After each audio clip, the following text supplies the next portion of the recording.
everyone and welcome back to my channel. It's so great to see you guys and I really hope that you've had a really nice week. I hope that the sun is shining where you are. Today's video is going to be all about the differences between UK, or should I say England specifically, and Russia. You guys seem to really like my videos about culture shocks and anything comparing England and Russia, so if this is what you guys want, then this is what you guys get. So in today's topic we are going to be talking about the differences between England and Russia in terms of money. I'm not going to go into massive detail, but just things that I found very different when I moved here 19 years ago. If you guys don't know me, my name is Kat and I moved to England when I was 14 years old, which was nearly two decades ago. Yep, 19 years ago. So it's been a long time. These are the kind of things that I found straight away. I found that were a bit odd for me, obviously coming from a different country. Obviously, if any of you guys ever immigrate somewhere else, like I don't know, Australia, Canada, Spain, France, wherever you guys want to emigrate to, you will find that there are quite a lot of culture shocks, because you know, every country is different, and that's brilliant. I think it's great that every country is quite different.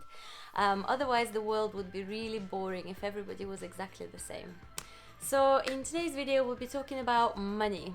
I will tell you things which I found were really different between Russia and England specifically, or maybe the UK, but I've not really lived in Scotland, Ireland or Wales, so I don't know exactly if it's exactly the same, but obviously I've lived in England my whole adult life. Number one is helping family and friends.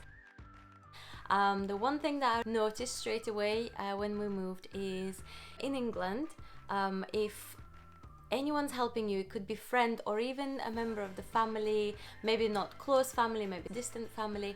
If someone's helping you out, it's kind of expected that you would pay them for it. And in Russia, you'd never ask for money, you'd never expect money to help your friend or family. You would just do it because they are your friend or your family. This person receiving your help would never dream of saying, oh, I'll pay you, because they would pay you back in other ways. So for example, in Russia, if friends or family helping you out, I don't know, maybe in your house or in your garden, what you would get instead of money is you would get like a nice meal. So you would be either on the same day or on a different day, you might be invited back for a nice barbecue or just a nice dinner. There'll be drinks flowing, it would be just nice conversation, nice chat. So you would collaborate together, you'd help each other, and then you would celebrate that by eating together. And again, you'd have fun, you'd have drinks, whatever. And yeah, so it was really strange for me. I'm not saying it's good or bad, like I said, it's just different culture, and it's different people do it differently. But this is just what I found as soon as I moved. You know, these things stand out to you. Maybe now not so much because I've been here for nearly 2 decades, but as I first moved, things which are very different, they stand out to you immediately and you feel them straight away. Number 2, living at home with your parents. In England, maybe in the rest of the UK as well, if you live at home with your parents, at certain points, so once you get yourself a job, you're expected to pay what's called board, and board is like rent, so you're paying towards the mortgage or rent or whatever, plus towards the bills and food. When I lived in Russia, maybe it's different now, like I said, it's been nearly 2 decades. When I lived in Russia, I've never heard of that happening. I've never ever heard of parents charging their children to live at home. Usually in Russia, if the child is living at home, they will be there so that they can save up for their own house. So they will be say maybe not even the house, they will be saving up for their own car, they'll be saving up for something. And eventually children will move out once they get married. However, quite often actually in Russia, people continue to live together.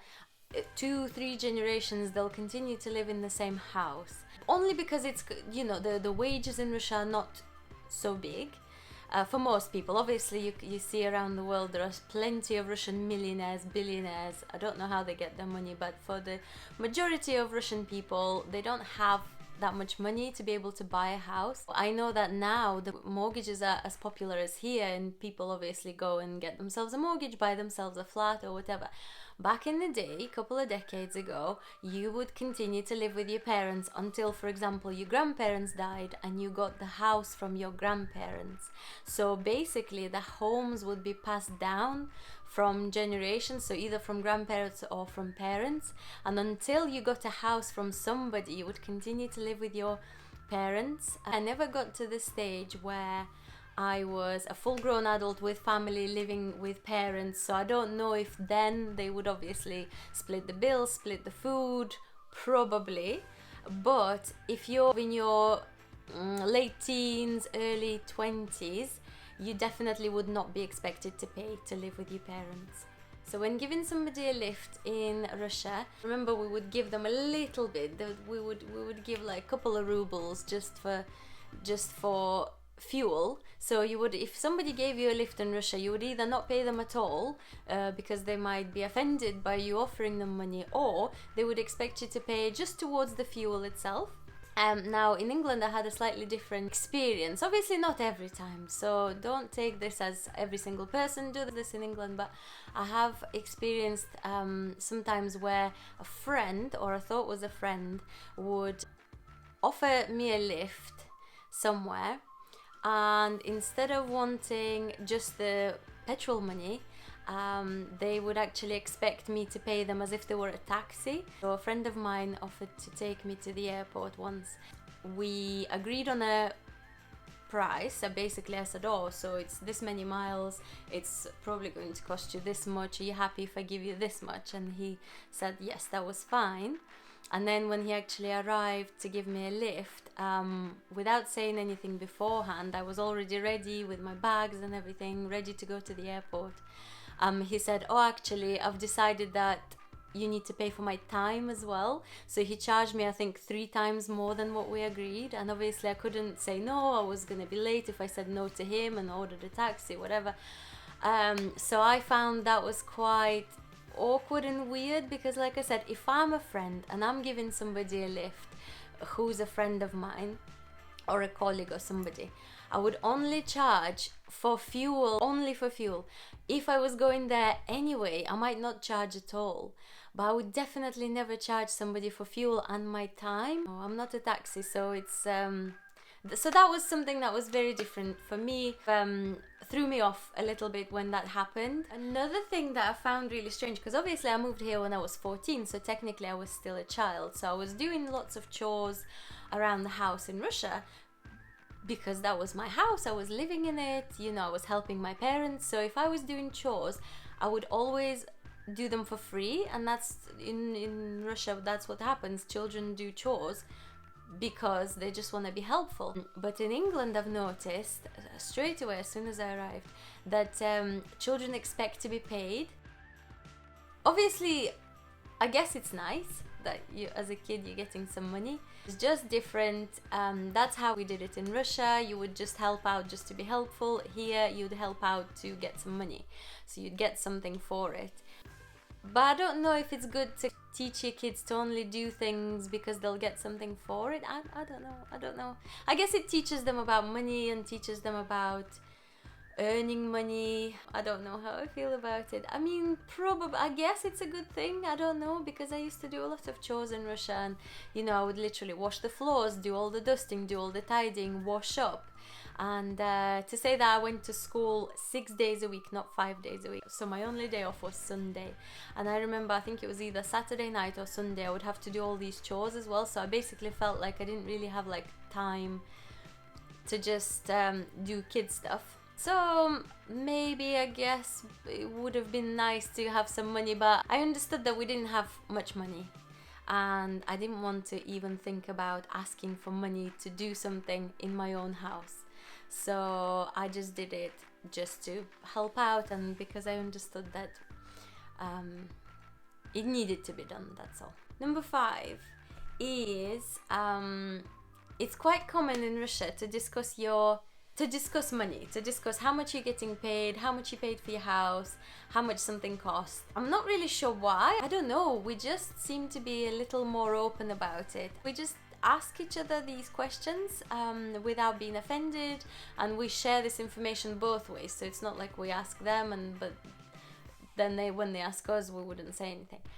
So it's quite different when you come to England and everybody is very private about money. So if you ever ask a question like that, like, oh, so how much did you pay for this, or how much does your kind of job pay?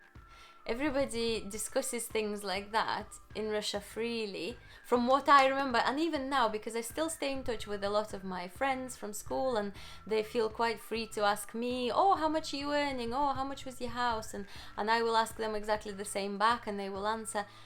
I don't know, I'm trying to think why it's so different. I don't know, we just seem to be more open about it in Russia, and a lot more closed off about it in England.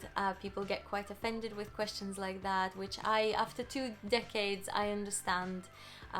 Sometimes I get a little offended as well if somebody's asking me how much things are, but most of the time, to be honest, I'm really open, and if someone's asking me questions about money, I will usually tell them.